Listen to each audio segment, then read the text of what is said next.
What's up, Raiders? We are mixing things up a little bit today with this Reddit story because I've actually read it. And I'm looking forward to reading it again to you guys. Bobby hasn't heard it yet. He's Nope. only been told the title. So his reaction is still a first, just like your guys's. But let me tell you, the title for this story is a little bit misleading, but it is pretty juicy. It's an Am I the Asshole for telling my dungeon master he doesn't know how to read a book. And this one, it's not too long, but I definitely want to get your guys' opinions on this because it goes, first time posting here, and English isn't my first language. So sorry if I messed this up, but I need to know if I overreacted. Okay. As we've said before, we understand if English isn't your first language. And as I read through this, you did okay. Honestly, So give yourself some it's credit. always the people that English is their second or third language that has the better grammar than most native English speakers. Which English is hard, don't get me wrong, but like, come on. It ain't that hard if it's your first language. You have very few mistakes in here. So it goes, long story short, a friend of mine asked me to join an online campaign with his girlfriend and another friend of ours. Okay. I didn't know the dungeon master, but my friend just said to me, he's a cool guy, so don't worry about it. This could either go really well or really horrible. Let's find out. The red flags in this are insane. Okay.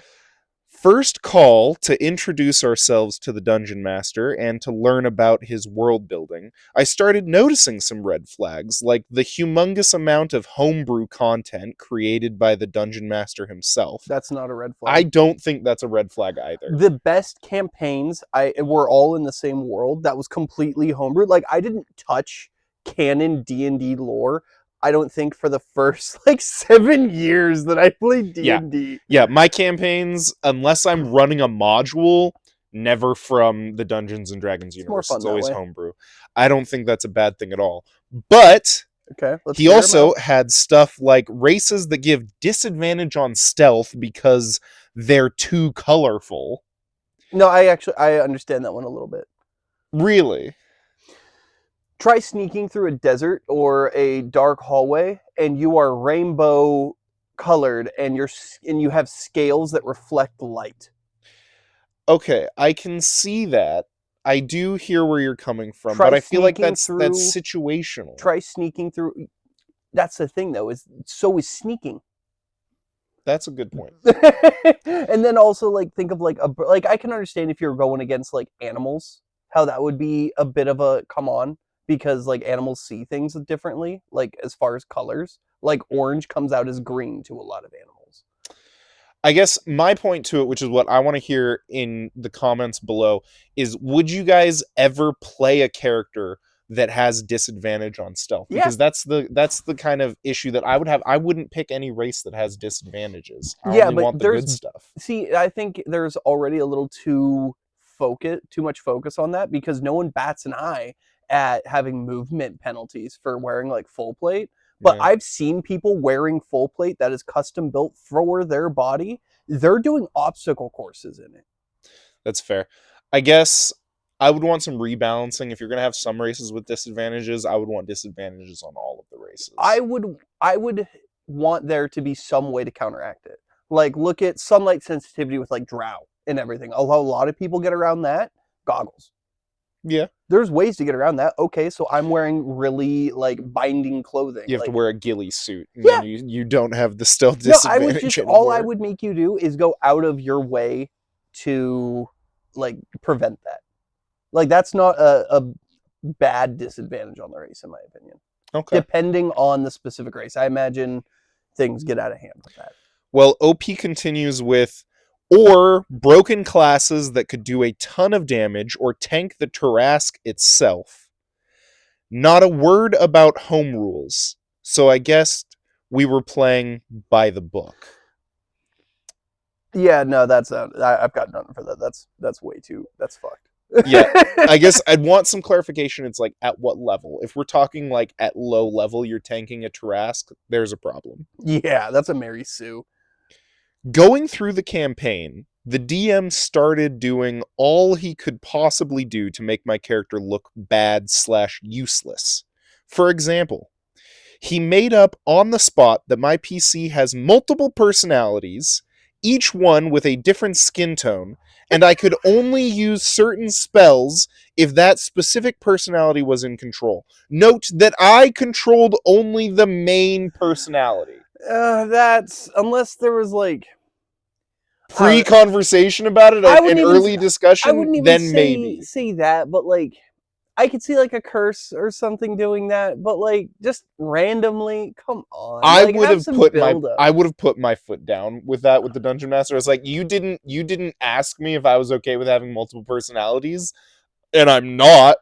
So Having no. And if they're gonna force that upon me, I'm out. I'm out there. I I could see it being fun. Where it just throws me off and that I would just give up is the fact that most of them the DM controls.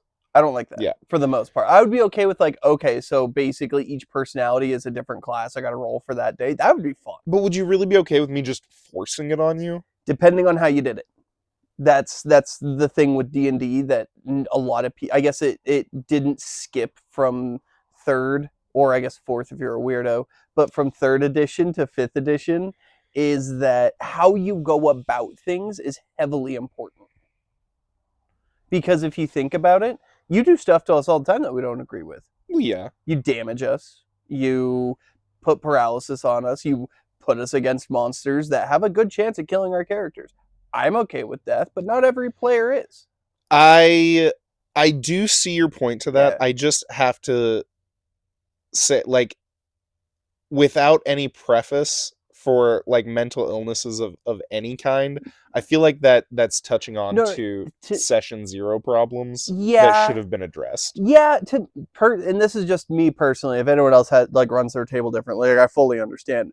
Personally, like that level of safety rules is just what's the word I'm looking for? Redundant at Mm. that point because there's mind control spells. But my issue is again going back to like the main root of it being forced on the player, and from what it sounds like, went about just like a random like, oh, you have this now. Yeah, there's no listed reasoning Yeah, is my issue. that's I can totally see your arguments is as long as you've got like story build up reason. yeah. If there's like if you've put the character through a whole bunch of trauma and you're like, yeah, this has split your personality into multiple things, I'm still gonna be like, are you okay with us doing this? I'd really like to try and mess with your character like this. And if they're not okay with it, then I'm not gonna do it. But Because I this mean, at that is point, you can have them like play a temp character while the party and like this random tag along goes and yeah. tries to do something to fix it. But yeah, anyway, Well, it continues with when we faced enemies that were vulnerable to fire damage, and I spammed green flame blade, he beautiful was spell. kinda annoyed and said, I have to buy Xanathar so I can counter that hex blade. Okay. So the dungeon master's just being kind of a little bit bitter against the player at that point. Yeah, I mean, But I that's think no that different than one. me with artificers. Yeah, I mean, I love me an artificer. Yeah. I see. Making a comment of like it looks like I'm gonna have to start doing this to counter that. That's a normal DM line.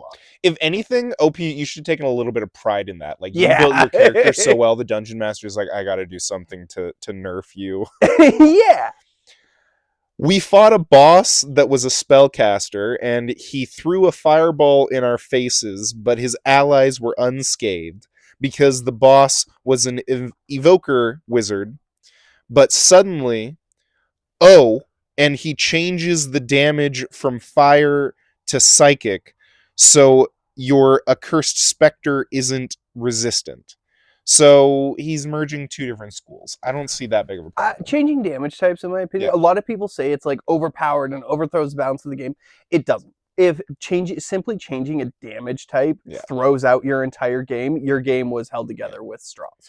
Or I guess actually it wouldn't be changing schools. That's a wizard using sorcerer power, which Yeah, I guess if you're a rule stickler, which it there's feats for kind of that. sounds like OP might be, then I get being annoyed by it, but let your dungeon master homebrew what he wants Well, for his that enemy and types. there's feats to give you. Like I like in your games, for example, you don't like for feats for the most part you ignore most of the requirements unless it's Yeah. like level locked. Yeah. There's feats to give you sorcery points, and there's other feats to give you access to magic. I don't see how even a wizard, because it used to be meta magic options, used to be feats that any spellcaster could take. Yeah. So a wizard doing something like that, that's old school. I approve of that shit. Yeah, I'm with you. I don't think that the dungeon master is being an asshole with making that kind of a character. So far. I questioned the last point, and the answer was that the boss was also a sorcerer. Okay. So he could use meta magic to change the damage type. I pointed out that doesn't work like that, and he didn't reply. It can. That is where he gets to make stuff up. That, and again, it's just pulling out old. If anything, he's converting older shit into 5e, which I applaud, honestly. Another boss fight against a monk-ish enemy. Okay. Does 2 attacks that dealt 1d8 plus modifier, and 1 bonus action attack that dealt 1d8 plus 4d10 plus modifier on another PC. Our reaction was like, what the fuck? He's strong. How can he do that? And the answer was, don't worry, guys. He can do it only once per turn. Fine. Until the boss targeted me, and all of a sudden, he could make 4 attacks with 4d10 each. As a dungeon master, I do feel like you owe it to your players to explain that a little bit when you kind of throw them, or give them a heads up that this enemy might throw some curveballs. I don't know. It just, that brings balancing concerns into the mix, and you don't want your players feeling like you're doing it to spite them, and that feels like spite. Honestly, I can think of a few ways that could have worked, especially if, like, coming in, you had gone out of your way to describe a specific, like, necklace or bracers or something that the character had on them. Because I have enemies that start that each time you kill them, they level up. Yeah. And you have to destroy the item to destroy the character. And with this, like, at first, I was like, okay, you know what? Boss fight, it's got to be a heavy risk. You're dealing with someone that has some power behind them. But all of a sudden, switching it up from once a turn to 4 times in one turn, dear God. Yeah. Well, I mean, there's even enemies in the game that's like that, like you were mentioning, where they've got a kind of like proxy life, like the priests of Osibus, when you have to kill their tattoo before they'll actually die, or else they keep coming back. But this is just insane. He was annoyed every time it was my turn in combat. You gotta not show that. Even if you're feeling annoyed at your players, you gotta not show that. I'll do it playfully. Yeah. Okay, same. Like, all of you guys when you were hanging out at level 20 plus. I talked with him about this stuff during and after the sessions. I said that I felt targeted and I wasn't having fun. No answers apart from the "we're playing by the book." Everything I do is because it's written in the GM manual that I can change the rules as I want to let them fit the narrative. Okay. I hate that excuse. No, that how he worded that is such a cop-out. Yeah. Because, like, I'm open about it. I'll blatant, like, I straight up will give monsters abilities mid-fight if they're not doing what I need them to do. Yep. But, like, just saying it's by the book because the book says that I can change the rules is such a cop-out. The book says I get to do what I want to do, so them's the rules, bucko. Fuck you! Keep going. Well, I pointed out it doesn't work like that if he plans to change drastically the rules, he has to let us know. Because at that point, we weren't playing Dungeons and Dragons anymore. If he could just change stuff on the spot. I have to kind of agree with that. Like, I respect your choice to, like, add abilities to a monster mid-combat. But for me, I've got, like, my own personal rule that I try to never do that. At worst, what I'll do is I'll give them, like, more HP if they need it. Let's be real, everyone does that one. See, no, because she has for me, she has a partial point. Because after a certain point, you're right, you're not playing D&D anymore. But in my opinion, you're still using the same dice. You've still got the same theme. Yeah. So, like, even if you are changing the rules, it's still D&D. but changing the rules heavily on the spot is annoying. But in DM's defense, it seems like the player, the OP, is the only one that wasn't in the know. Yeah, honestly, it sounds like to me from OP that if you're going to have problems like this, that they are the kind of stuff that you should have brought up as the player. Like that, how much do you homebrew? Do you change things on the Yeah, spot if you're gonna have a problem with it? Otherwise, you got to bear with it. It's probing questions are important, yeah, even as a player. Like, don't get me wrong, the DM, they have a certain responsibility. Be like, hey, this is the kind of game I'm running. Like, I enjoy body horror, like The Thing, shit, or yeah, The Thing, shit like that.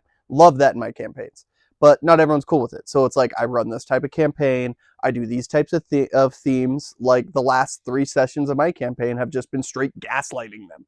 Like that was the entire plot, and we had fun with it. Not everyone likes to be gaslit. yeah. Dungeons and Dragons, though, it's a very fluid game. So I Yeah, feel like a lot of these complaints, like you just got to learn to roll with the punches. I'm on your side, OP. For the most part so far, I'm feeling like Dungeon Master is the asshole, but a lot of what you're saying, like you gotta roll with it. It's Dungeons and Dragons, and you're saying that it's not, but it it still is. is. This is Dungeons and Dragons from everything that you've described. Like earlier editions had, this is what I do like about the earlier editions. I got shit I love about 5e, but with the earlier editions, it gave you an economy, some basic stuff, and told you to figure it out. Like there was not nearly as much as there is now until like 3rd edition is when it really popped off with, hey, here's all of this, here's more lore. I think 5th edition actually has done a lot for the lore Yeah. in comparison to a lot of the earlier editions. So saying that it's not D&D, D&D still being built. It's only as built as much as it is, in my opinion, because of Hasbro. Yeah. Everything else has just been like you go to every other table, and each table's different with how the game is. That's very, very true. Every different dungeon master, you're gonna get a completely different experience. Mm-hmm. Well, it continues with I waited a couple of weeks to see if something would change. Nothing happened, so I wrote a polite message on our group chat saying that I wasn't having fun anymore and we had different views about the game. So I would rather drop the campaign than be frustrated or than be a frustrated player that ruins the game for everyone. The other players were chill with it, but the dungeon master sent a sassy reply saying it is stated in the books that he can bend the rules as he wanted and that maybe I wasn't made for playing Dungeons and Dragons. Asshole. Yeah, I'm torn on that one because yes, it is an asshole response. 100% did not have to do that Yeah. at all. But it sounds, and this is where I'm saying they're both kind of the asshole because it sounds like they've been kind of poking each other back and forth. Because message, at least in my opinion, messages like that, other outside of like a certain personality type, those types of messages don't come out of the blue unprovoked. Yeah. Usually that takes some build up, and it sounds like for both of them over the last few weeks, it's been getting more and more built up. It I kind of get the impression from this that like OP was trying to communicate, Yeah, maybe not the best, but DM was not hearing him out no, in any way, shape, or form. He was just like, I'm doing what I want to do, and them's the rules, so eat it. And that's why we've got one paragraph left, but I think I'm okay. settling on OP, you're not an asshole. I try always to be polite, but I'm pretty hot tempered, so I freaked out.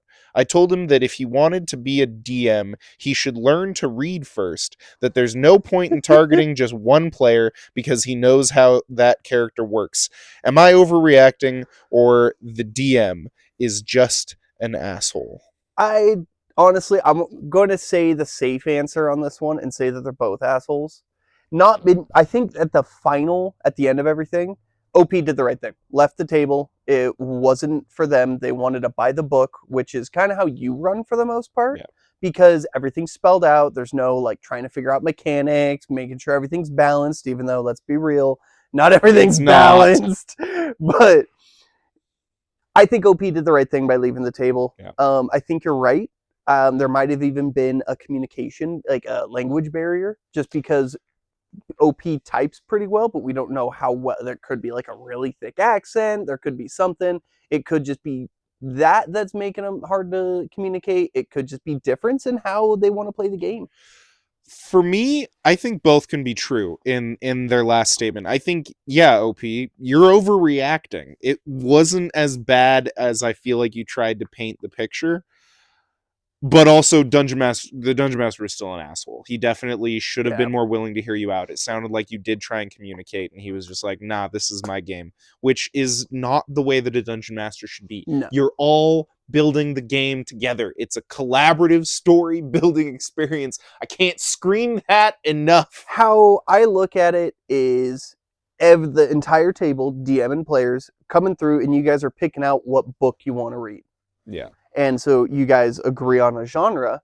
The DM comes up with the narrative. You guys are playing the characters. So, like, to an extent, I agree with the old school mentality of it's the DM's game. He gets final say, he or she gets final say on this or that.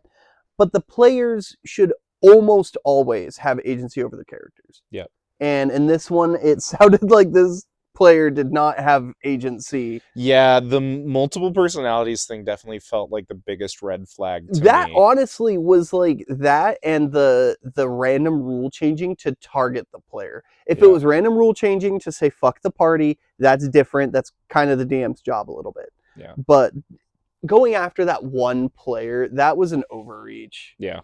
At least try to hide it. Yeah, I completely agree. But do you guys agree? Let us know down in the comments below what you felt of this story. I really liked this one. No, this one was thought great. this one was pretty interesting. It gave a lot of good talking points about their experiences.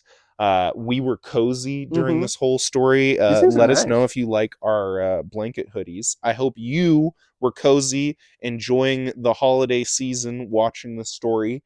Thank you so much for being here. Serenity is gonna sign us off like she loves to do.